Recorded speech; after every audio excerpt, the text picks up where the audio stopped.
On the 10th day of Christmas my postman gave to me 10 bats a-batting.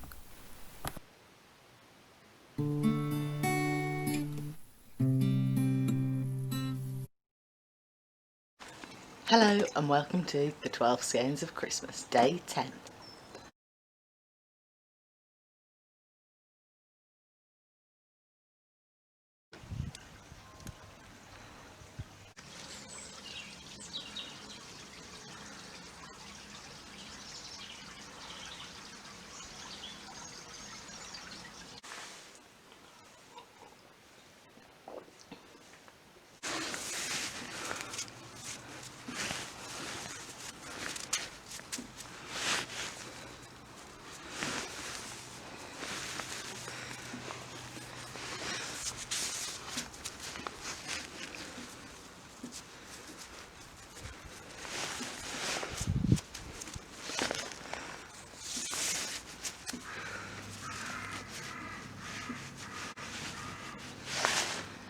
A snowball of wool.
This fluffy thing here is called a bat. I've just sort of ripped it down into a more manageable size. Usually a bat is sort of the size of a 40 by 40 cushion or something. So I've just made it into a roving, I suppose you'd call this. But look at that, isn't that lovely? You can see all those lovely colours.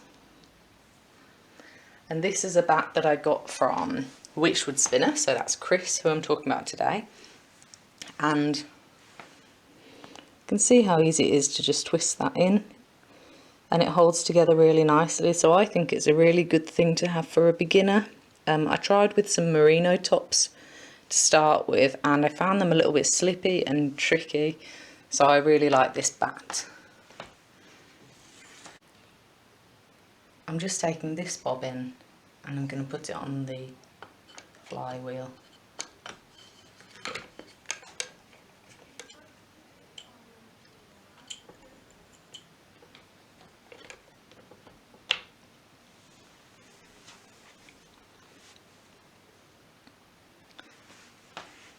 And I'll probably tighten that up a little bit. So this is some Jacob's bats that I've been spinning, and it's from Wychwood spinner.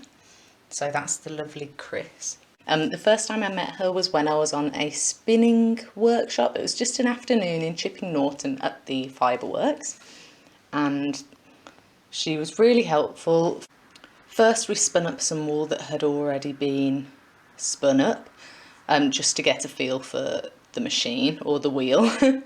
I think there were about 4 of us, and then we just did a bit of spinning. I don't think I was very good at the start. I'm still, you know, I can make something into wool, but I wouldn't say I'm more than a beginner. But I'm hoping that with a bit more practice that I will soon be a bit better.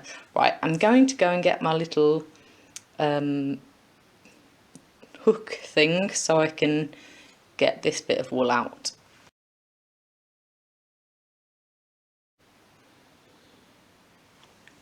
So I'm just taking this over the leaders, and I did have a proper hook but I couldn't find it, so I've just fashioned one out of a Kirby. and I'm going to put it through this little orifice, and it pokes out through the little hole. Oh, brilliant, it's the right size. And just hooks it out so that you can pull the wool through here and start spinning with it.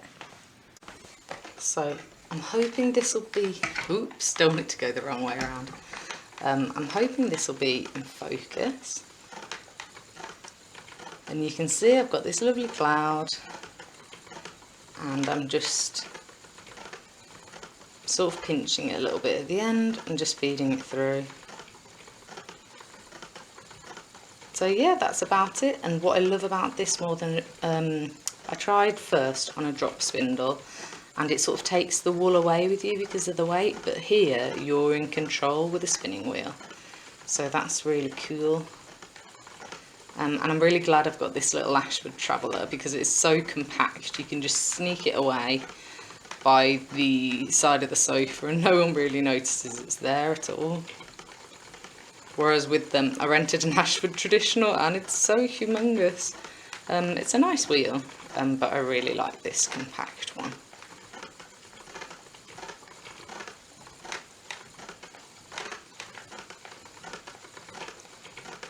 Anyway, my yarn's not completely even, but I'm not really concentrating. I'm going to apply it with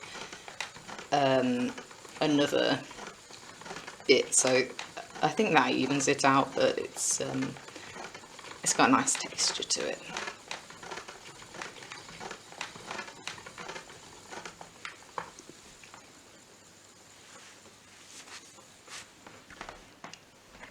When the bobbin gets a little bit full here, you can just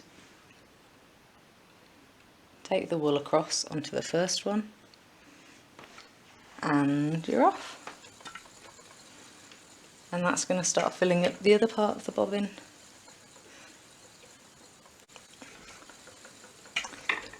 So if you want to do the bats to hats Sal Cal Cal that I'm going to be running later in the year, maybe there's a bat that you'd like to try, maybe there's some natural colour and texture, maybe you'd like to marl something. It's just for a bit of a play really and have a bit of fun.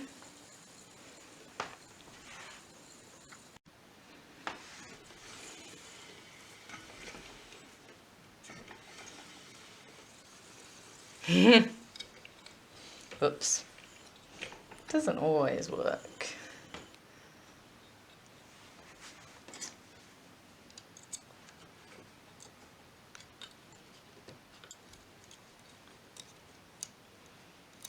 And I've got it at a bit of a funny angle, so it's not as easy as usual. That's just so I can get it in the shot.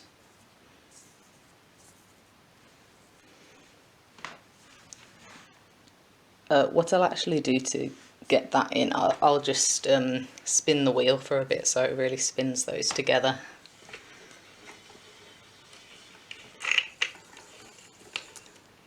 Oh, this one's camera shy.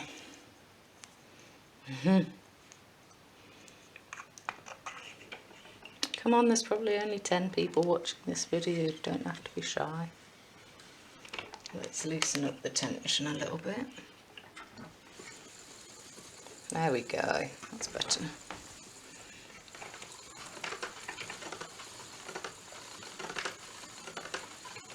And I'm just making sure that I draft it so all of that spin, and I'm tightening it up a bit more now so it takes in the wool a bit faster, whereas at the start I only wanted it to go slowly because I wasn't quite ready for it yet.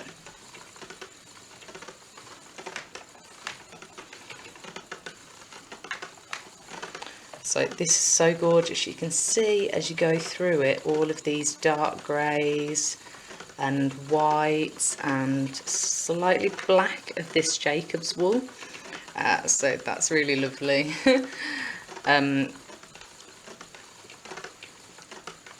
Do you know, I was gonna read out some of the questions while I was doing this, but I think you still need to concentrate a little bit. While the wheel's going round, you've got to do the pedal, and the pedal has to be a nice rhythm so that it takes in your wool and then you've got to move your left hand to draft this wool in, and you've got to hold the right hand so that the twist doesn't go into this big cloud of fluff. And then you've got to watch out, make sure this drive band doesn't come off, and I think this is a new one, so this is quite nice on this wheel. And yeah, you've got to make sure that these leaders keep the wool going in the right place. You might want to move it along so that the bobbin doesn't fill up just on one bit, because that'll slow the bobbin down. And then you've got to make sure that your spinning is even so that you get a nice weight for your yarn that's coming out.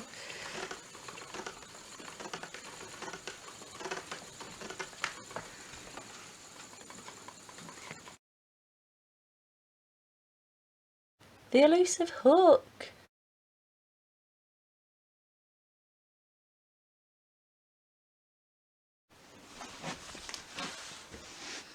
I've been trying to capture the movements of the wheel in some of these videos, so you can see this rod that's going up and down, and that's connecting the treadle to the wheel, and that's just giving it the force to go.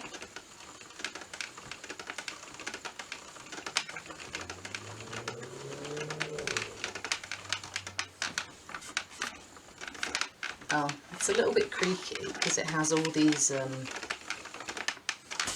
has some bobbins that are sitting on. This is so the wrong angle to do this from, but if it's creaking, it's just because I've got a load of bobbins actually on the wheel. There's some lovely little spikes that are just sticking up, and that's holding the bobbins on, so it just keeps them nice and tidy. Bit more organisation for 2021.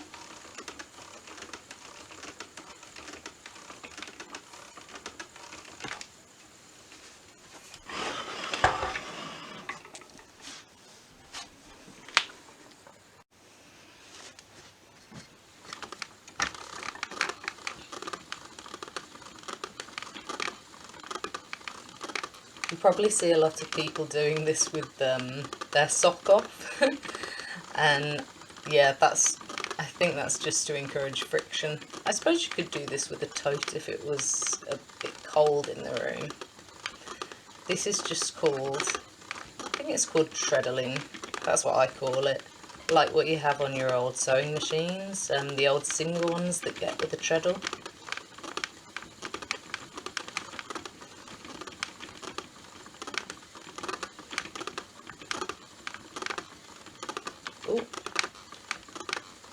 A little bit of straw. That's probably the first bit of straw that I've actually had in this bat, so that's a really good sign. I'm amazed how they get all the vegetable matter out of fleeces, to be honest. Those little sheep, they love getting a bit messy, don't they?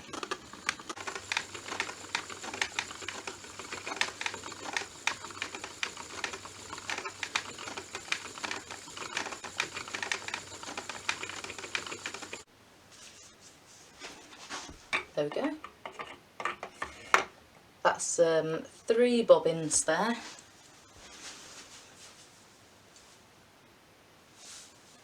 And they're just going to stay on there. Nice and tidy.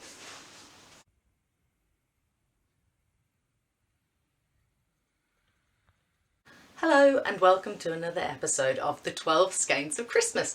So I really have been enjoying this little mini series that I've been doing on wool and British wool and local to me wool.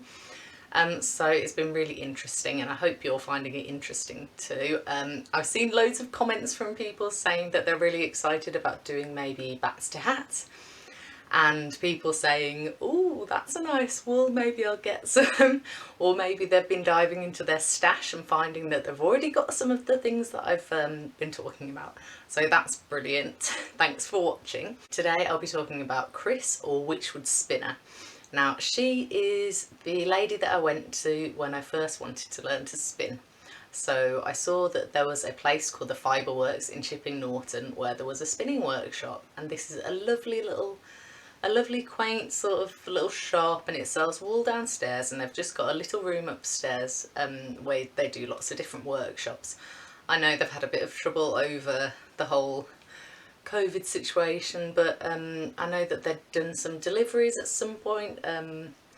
I'm not quite sure what they're doing now, but they've got a website and they're on Facebook, so you'll be able to see if you want to check out a local yarn store if you live in the Midlands. The Fibre Works isn't really very local to me. I think I drove an hour to get there, but it was really worth going, and I feel like Chris was a really good teacher.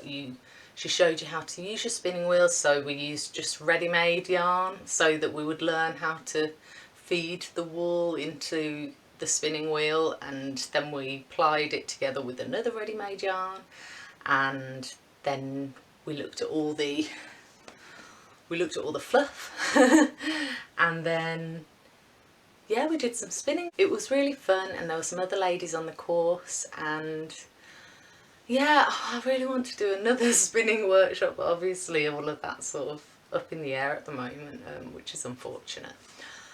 But at least I can show you some of the stuff that I got from Chris, because her Etsy shop it's like an Aladdin's cave of wool and fleece and raw fleece and washed fleece and handspun yarns and rare breeds and local yarns. And yeah, when I got that Cotswold that I was talking about yesterday, that was really cool. I was really excited to get that because I was really surprised at how golden and shiny it was. So I'd heard Emma from Woolly Mammoth Fibres talking about how much she loved Jacob's wool, and she makes these lovely grey jumper. I don't know if it was the Felix pullover or something like that. But I thought, ooh, I quite like that grey. So I'm going to do a little close-up shot of this later. But it's a lovely, oh, I just want to squish it. It's called Bats. And you can open it up, and it's just a big cloud. So when you have batting for quilts, it originally would have been a bat like this, and you put wool inside your quilt. And look at that, there are some lovely, there's grey, dark grey, white. What I liked to do was separate this white and put that to one side, and then use the grey. So I would use the grey first and then the white on a different bobbin, and then I applied them together so that by the end I got this lovely texture of grey and white, a bit like the Hebridean BFL blend that I showed you the other day. And it just had that black, white sort of look, which was really nice. And this was described as prize-winning fleece, so, and it's really soft. I'm making a jumper out of it that I'm going to be showing you later. But I haven't it's not all finished, but it's a work in progress. But I've still got a sleeve on that other jumper that I'm making that I have to finish. Well, probably I'll try and finish it next week, or by next week.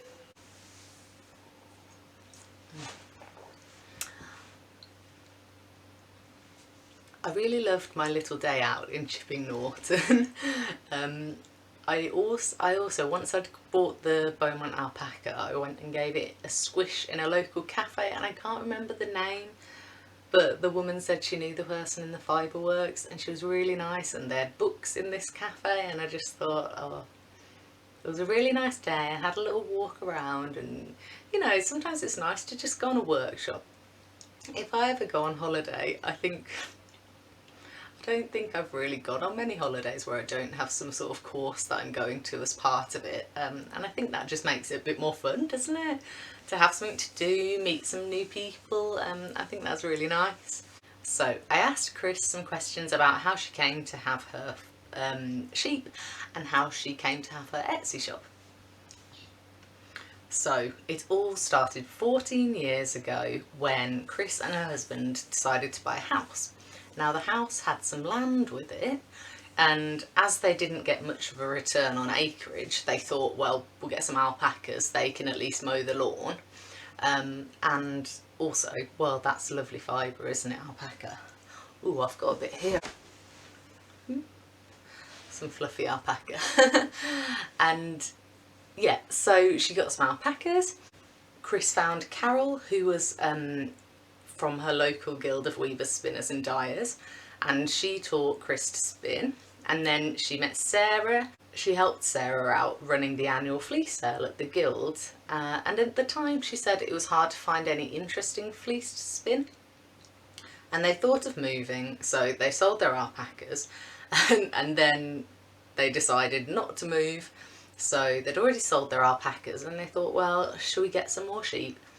And what they decided, well, she thought, oh, I want something nice that's going to be nice to spin, so it's going to have a nice fibre, maybe a long wool or something nice. And she decided to get Beaumonts. So she found out that Beaumont were as rare as hen's teeth, she says. And so basically she looked online and she found a flock, and she finally managed to get some Beaumonts in a few weeks.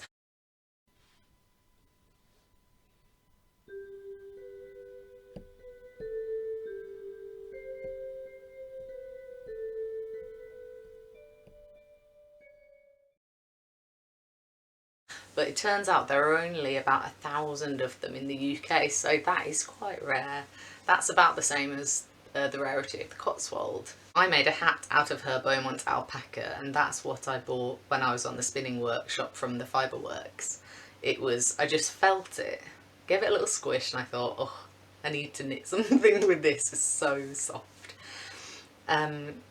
So Sarah and Chris realised that there was a lack of awareness of people knowing about wool, knowing about different sheep breeds, and so Sarah and Chris decided to do talks, workshops and go to shows and basically promote the fibre. So that's what started the Etsy shop, Wychwood Spinner, and I love just going there and thinking, oh, which one shall I try next, or oh, I've never heard of that, or some rare or interesting sheep, or maybe a breed that I've heard of and I just want 100 grams to play around with, and you can just go to her shop and find that, which is really lovely. And there's so much choice. I'm always on her shop going, oh, I just buy one thing, and yeah, there's too much choice. But she says she's more of a spinner than a knitter. She really loves spinning. She said, what I like about the job is the variety of fibres out there. I have spun 70 or so breeds and more crosses, all with different qualities and uses. There is always something new to learn. And she sells her handspun, oh, you already know, she sells her handspun locally and in the shop. Oh, this is quite a nice bit. I meet such wonderful people, both shepherds and customers, who make the most wonderful things from our fibre. We are also able to give a decent return for the small flock owners and buy from people who love their sheep. That's so important, isn't it? Yeah. COVID means that I miss meeting woolly friends and of course the shows, but fortunately we've been able to keep people all over the world supplied with our lovely fibre. To say this process has been life-changing would be an understatement, and I count my blessings to have met such wonderful people, made great friends, share my passion and hopefully inspire others. Yeah, and she sent me some pictures as well, so thanks for that, Chris, and I hope you like this little episode. It's been lovely talking about you, and I've also, I think before this segment, I've put in some videos of me doing a bit of beginner spinning. I just got an Ashford Traveller from someone at my guild. I've been renting an Ashford Traditional, which is quite a hefty piece of kit, but the Ashford Traveller is quite compact. I can just stick it in the side of the sofa and it doesn't take up too much space. It's the wool that takes up the space. So I need to spin it up, I think. And yeah, I've really enjoyed using these bats.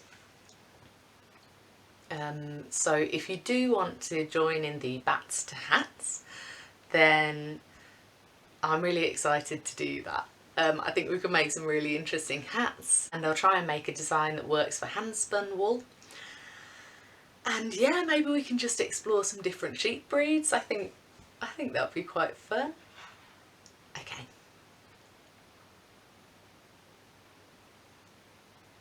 Was there anything else I wanted to say?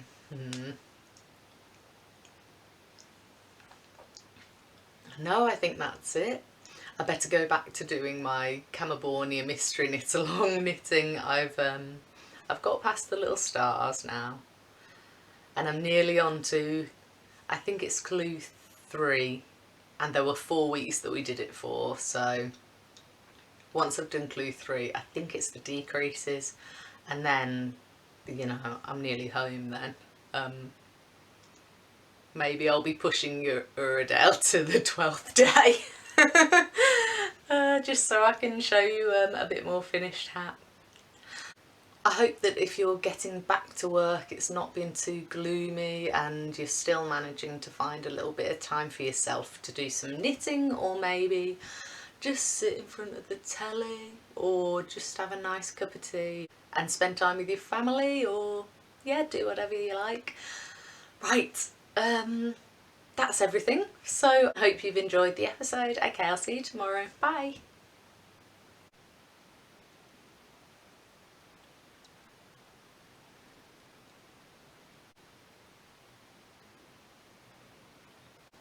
That's my Jacobs, and you can see where I've tried to do the different colours that I mentioned earlier with the black and the white when I applied it. And I've really enjoyed seeing what I can do with this lovely fleece.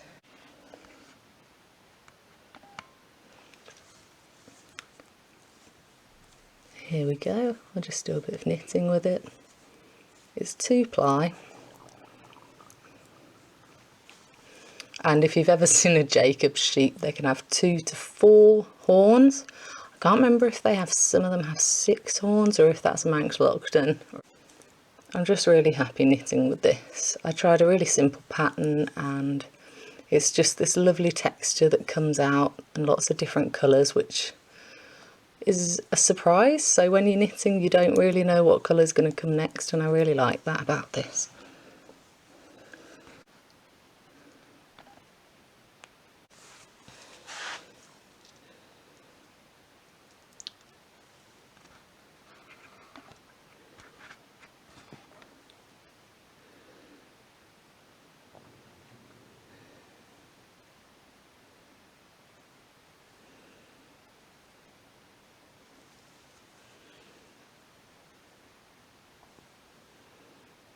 And it's so cosy and warm. I'm really looking forward to being able to wear this jumper, maybe next year.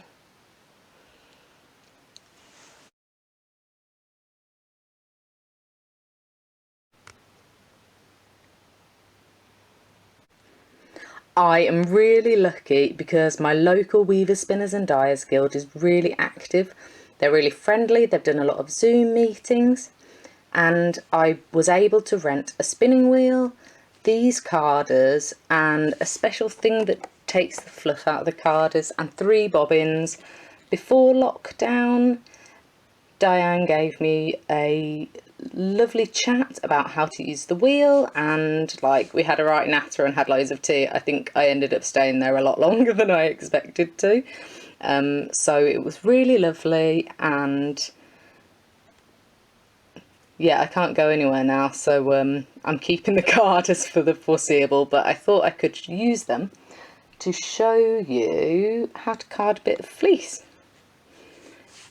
Right, I'm balancing this a bit to try and get a nice angle, so please excuse any wobbling from the camera.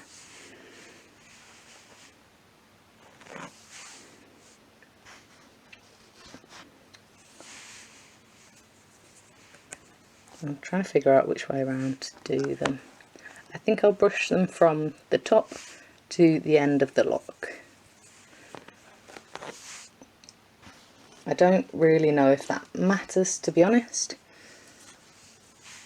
I'm really just a beginner, and I don't know if it matters when, because if I make a rolag it's all going to be mixed up anyway, so hopefully maybe I can go on a spinning course if this whole lockdown debacle ever finishes.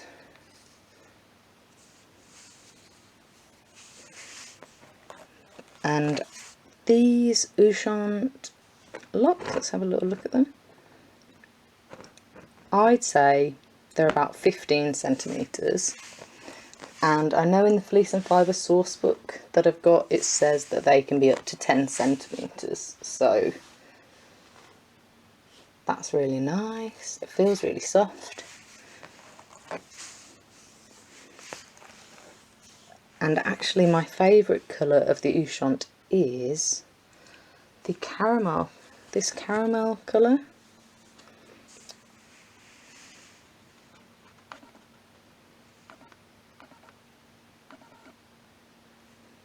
And I think that's just lovely.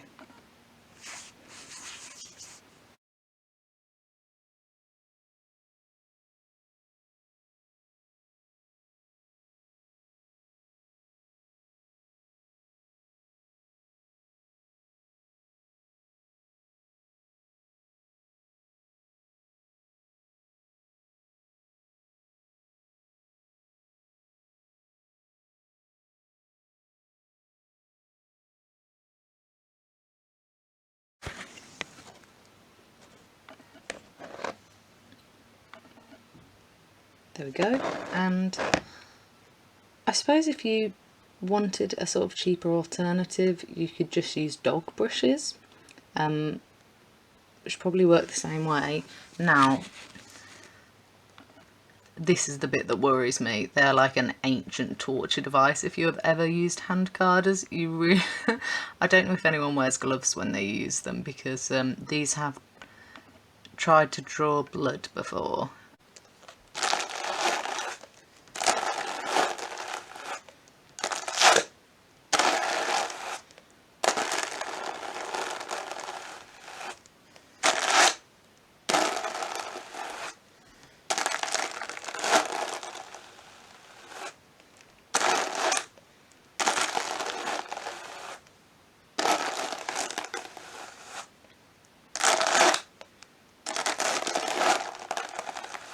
It's like brushing someone's hair, isn't it?